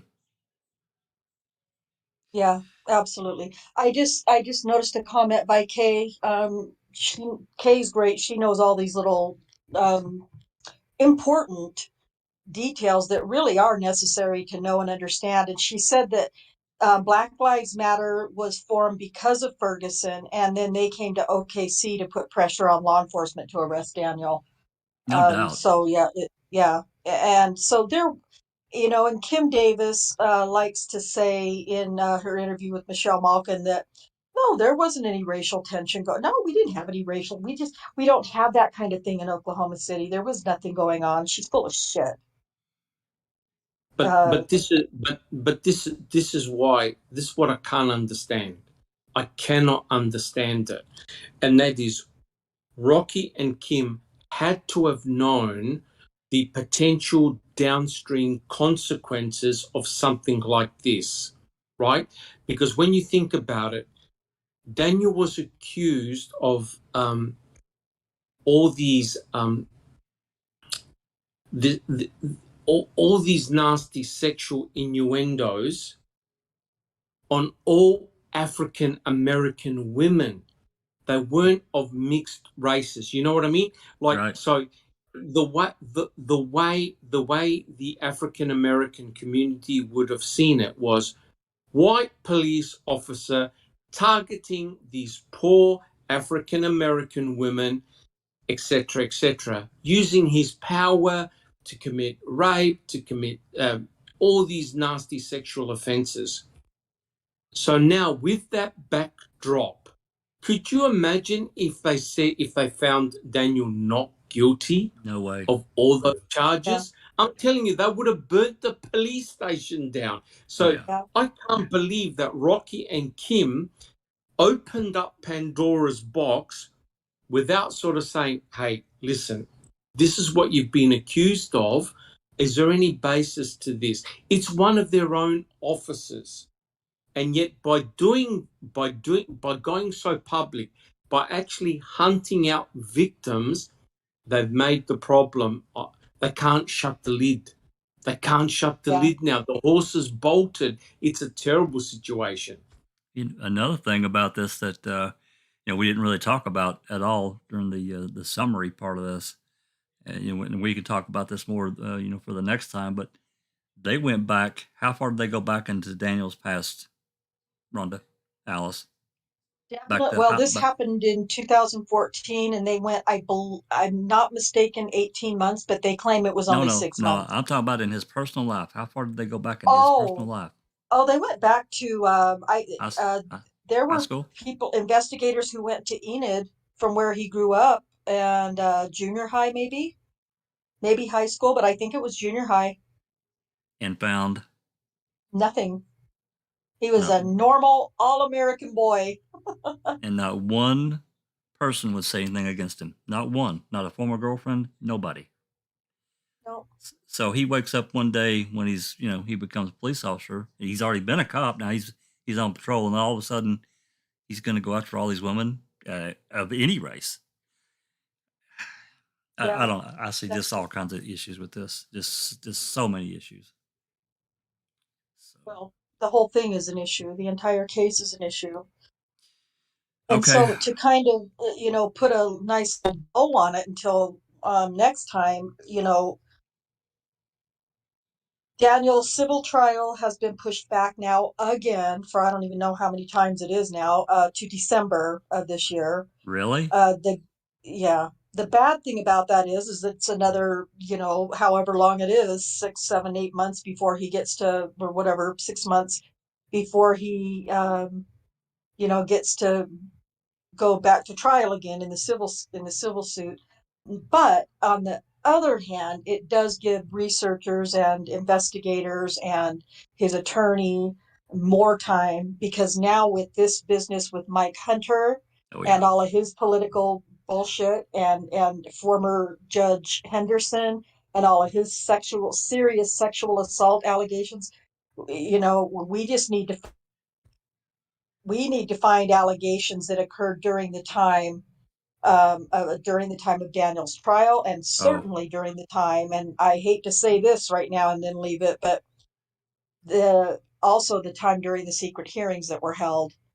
That's another thing. See, that's another section of the case. That's what I'm saying. Here's one more section of the case that is completely mind-blowing, these ex parte meetings, but we'll get into that. So what I'm going to suggest, I mean, we've been at it right at 2 hours now. So what I would like to suggest and invite, you guys back to, to do part 2, and, we can pick any part of the case. It doesn't matter to me. I mean, you can do a progression. You can go toward the end. It doesn't matter to me, but let's just pick a section and just talk about it, get it out there, And William, as much. Sorry, Jack. No, go ahead. William is saying his father was a cop, right? How was his father's reputation in the force? His father and his mother were police officers. Yeah. So he was brought up in a police officer family environment and everything like that, and wanting to do his parents proud, because his father was he a captain or something like that at another precinct in Oklahoma, not in the same place as Daniel, but both his parents were police officers. So there's no way that he was going to do anything to put that, that industry, I mean, that's not the word I'm looking for, embarrass his family. Put any badness on that, for his family, and I mean, that's just my opinion. No, he'd been a police officer. He'd been a police officer for like 30 years or something. His dad, I can't remember. Yeah.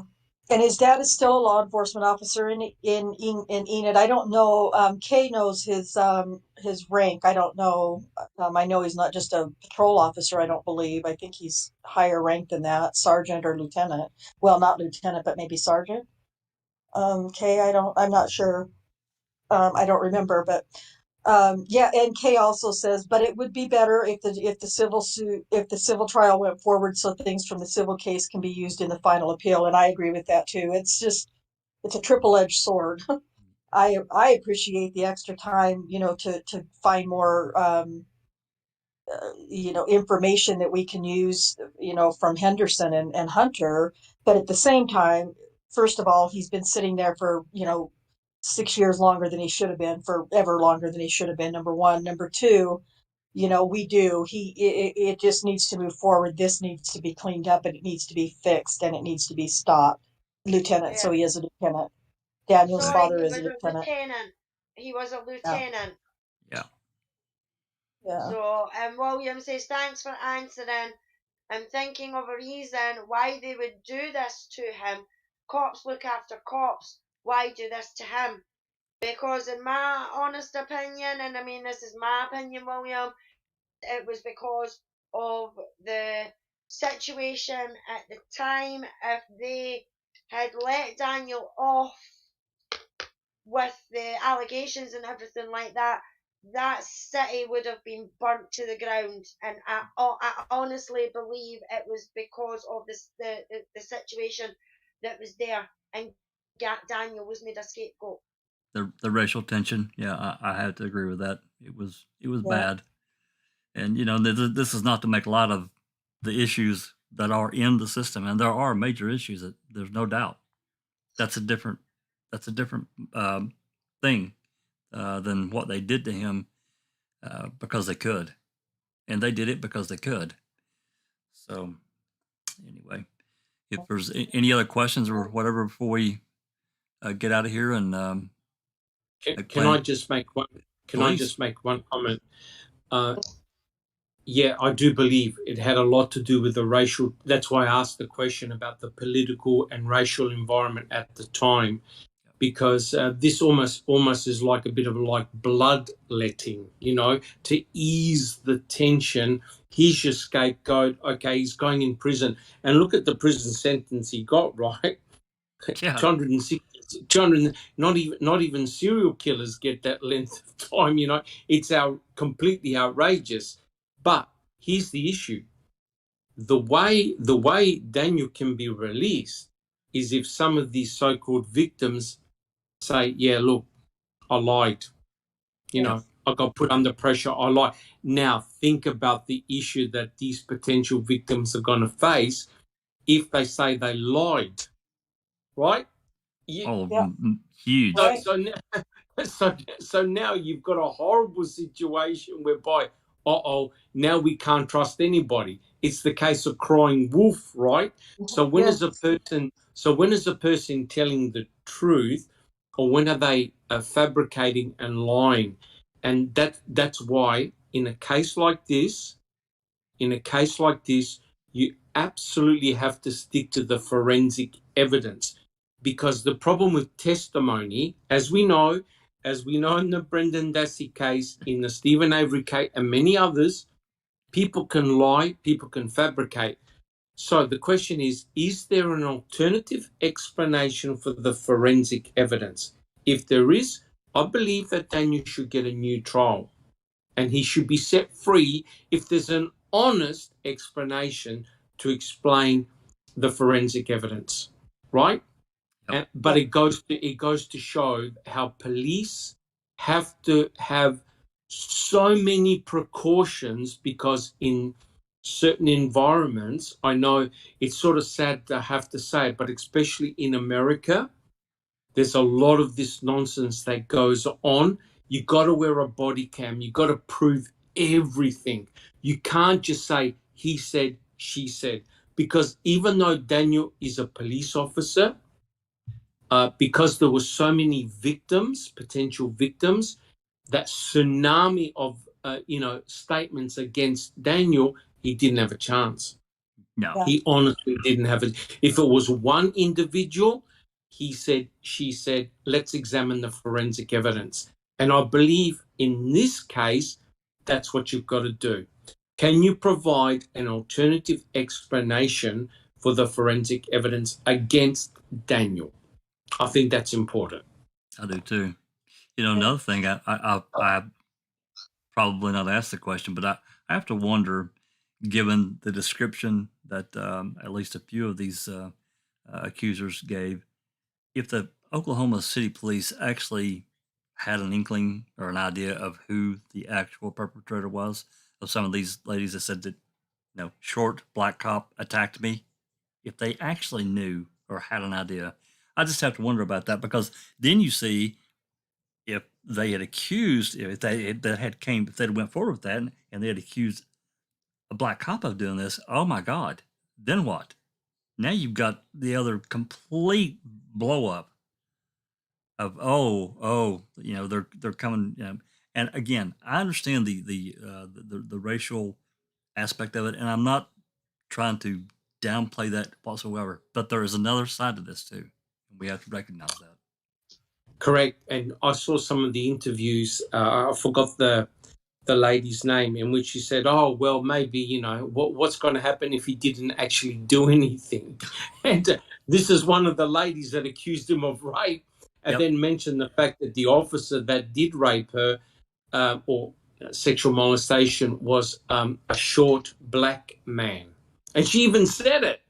And Gregory and Rocky's going, "Oh, yeah, really?" So, in other words, they didn't want to ruin a good story, so they completely ignored it, which is, crazy.